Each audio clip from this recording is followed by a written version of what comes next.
Hi నమస్తే, welcome to Myra media. నేను మీ కేవీఆర్. కూటమి పొత్తుల వ్యవహారం కొంతమందికి మోదం కలిగిస్తే మరికొంతమందికి ఖేదం కలిగిస్తోంది. ఇందులో భాగంగా వచ్చే ఎన్నికల్లో ఖచ్చితంగా ప్రత్యక్ష ఎన్నికల్లో పోటీ చేయాలనుకుంటున్నా ముఖ్యంగా బీజేపీకి సంబంధించిన ఆర్ఎస్ఎస్ పెద్దలు ఎవరైతే ఉన్నారో ఆంధ్రప్రదేశ్ లీడ్ చేస్తున్న వ్యక్తులు వాళ్లకు చిచ్చురా చేసినట్టు కనిపిస్తుంది. ఈ నేపథ్యంలో విశాఖ ఎంపీ సీట్ మీద ఎన్నో ఆశలు పెట్టుకున్న జీవీఎల్ నరసింహారావు ఆశలను గల్లంతు చేసేలాగా బాలయ్యబాబు అల్లుడు శ్రీభరత్ కు టికెట్ ఇవ్వడంతో జీవీఎల్ కి ఒక్కసారిగా షాక్ గురి చేసినట్టయింది. ఈ నేపథ్యంలో ఆయన రగిలిపోతున్నట్టు తెలుస్తోంది. ఈ క్రమంలోనే ఆయన వైజాగ్ లో టీడీపీ ఎలా గెలుస్తుందో చూస్తా, సముద్రం సాక్షిగా జీవీఎల్ శపథం అంటూ ఒక న్యూస్ బయటకు వచ్చిందనమాట. ఇప్పుడే నవ్వుకో బాబు, ఇక తర్వాత అన్ని ఏడుపులే అని చెప్పి ఆయన ఒక రకమైన వార్నింగ్ కూడా ఇచ్చినట్టు తెలుస్తుంది. కార్యకర్తలతో తన మనోగతాన్ని ఆవిష్కరించినట్టు తెలుస్తుంది. ఈ నేపథ్యంలో రెండు పార్టీల మధ్య అంటే ముఖ్యంగా వైజాగ్ సిటీలో బాగా ఆశలు పెట్టుకున్న టీడీపీ, విశాఖ జిల్లా మీద పెద్ద ఎత్తున ఆశలు పెట్టుకున్న టీడీపీ జీవీఎల్ తిరుగుబాటుతో ఒక్కసారిగా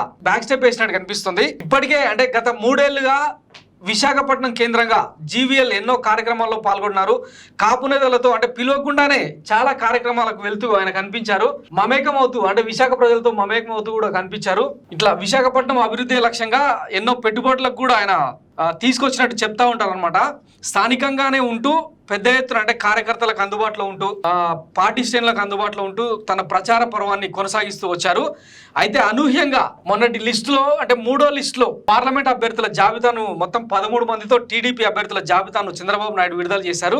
ఈ క్రమంలో విశాఖపట్నంకు సంబంధించి మాత్కుమిల్లి భరత్ కుమార్ కు చంద్రబాబు టికెట్ కేటాయించారు. ఈయన మరెవరో కాదు, నందమూరి బాలయ్య రెండవ అల్లుడు, నారా లోకేష్ తోడల్లుడు కావడం ఇక్కడ విశేషం అనమాట. అయితే భరత్ కోసం తన రాజకీయ జీవితాన్ని పనంగా పెట్టాల్సి వచ్చిందని చెప్పి ఆయన ఆవేదన వ్యక్తం చేస్తున్నారు. ఈ కుట్రలో భాగంగా బీజేపీ రాష్ట్ర అధ్యక్షురాలు దగ్గుబాటి పురంధరేశ్వరి కూడా తన వంతు సాయం చేసిందన్న అనుమానం కూడా జీవీఎల్ లో ఉన్నట్టు తెలుస్తుంది. అందులో భాగంగానే ఆయన ఈ సీరియస్ వ్యాఖ్యలు చేసినట్టు అక్కడ స్థానికంగా క్యాడర్ లో చర్చ జరుగుతుందన్నమాట.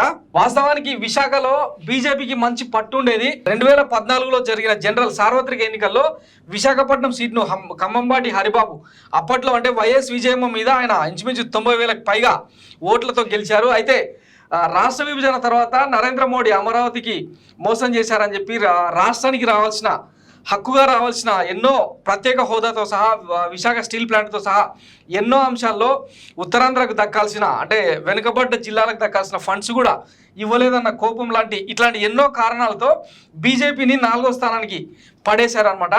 అప్పట్లో అంటే 2019 ఎన్నికల్లో వైసీపీ సునామీలో బీజేపీ అండ్ కాంగ్రెస్ అన్ని కూడా కొట్టుకుపోయిన పరిస్థితి. ఆ ఎన్నికల్లో బీజేపీ తరఫున విశాఖ సీట్లో దగ్గుబాటి పురంధరేశ్వరి అంటే ఆ ఎన్నికలకు ముందే ఆమె పార్టీలో చేరారు. ఇమ్మీడియట్ గా విశాఖ ఎంపీగా పోటీ చేశారు. 33,892 ఓట్లు కేవలం అంటే 2.73% ఓట్ షేర్తో సాధించగలిగారనమాట. సో మొత్తం మీద అంటే వైజాగ్లో స్ట్రాంగ్ బేస్ ఉన్న బీజేపీ జీవీఎల్ రూపంలో ఒక మంచి ప్రత్యర్థి, మంచి అభ్యర్థి దొరికిందన్న సంబరాలు చేసుకుంటున్న తరుణంలో చంద్రబాబు ఇచ్చిన షాకు అటు జీవీఎల్కే కాదు స్థానికంగా బీజేపీ క్యాడర్కు, ముఖ్యంగా బీజేపీ అంటేనే ఒక భావజాలం, ఒక సిద్ధాంతంతో పనిచేసే పార్టీ. అట్లాంటి పాత కాపులందరూ కూడా చంద్రబాబు రాజకీయ వ్యూహానికి బలైనట్టు తెలుస్తుంది. సో ఆయనకి ఎట్లయినా సరే ఈ ఎన్నికల్లో వాత పెట్టాలన్న ఒక కంక్లూజన్కి వచ్చినట్టు తెలుస్తుంది. అందులో భాగంగానే జీవీఎల్ రూపంలో ఆయనకు ప్రధాన ప్రత్యర్థి ఎదురయ్యే పరిస్థితి కనిపిస్తుంది. అంటే ఆయన పోటీ చేయకపోయినా బీజేపీ నుంచి టీడీపీకి ఓట్లు పడే పరిస్థితి లేకుండా చేస్తారన్నది స్థానికంగా వినిపిస్తున్న మాట. ఇప్పటికే ఎన్నికల రోజు అంటే పోలింగ్ రోజు తన సత్తా ఏంటో చూపిస్తానని చెప్పి కూడా ఆయన సవాల్ చేసినట్టు తెలుస్తుంది. ఇకపోతే దగ్గుబాటి పురంధరేశ్వరి మీద కూడా ఆయన అగ్గి మీద గుగ్గిలం అవుతున్నట్టు తెలుస్తుంది. ఇప్పటికే అంటే పాత కాపులందరినీ అంటే బీజేపీని నమ్ముకొని ఉన్న పాత నేతలు ఎవరైతే ఉన్నారో విష్ణుకుమార్ రెడ్డి, తర్వాత సోము వీర్రాజు లాంటి పాత కాపులందరితో కలిసి కేంద్రానికి దగ్గుబాటి పురంధరేశ్వరితో పాటు చంద్రబాబు నాయుడు బీజేపీని ఎట్లా తొక్కేస్తున్నారన్నది కూడా నివేదికల రూపంలో, ఆడియో వీడియోల రూపంలో పలుమార్లు కేంద్ర అధిష్టానానికి కూడా ఆయన అప్పగించినట్టు తెలుస్తుంది రికార్డుల రూపంలో. సో మొత్తం మీద వైజాగ్లో, ఉత్తరాంధ్రలో పెద్ద ఎత్తున బీజేపీ ఓట్ షేర్ అంటే ఫిక్స్డ్ ఓట్ బ్యాంక్ ఉంటుంది. ఆ ఓట్ షేర్ ఏదైతే ఉందో అది టీడీపీకి మెర్జ్ అయ్యే అవకాశం లేదన్నది జీవీఎల్ రూపంలో తెలుస్తున్న విషయం అనమాట.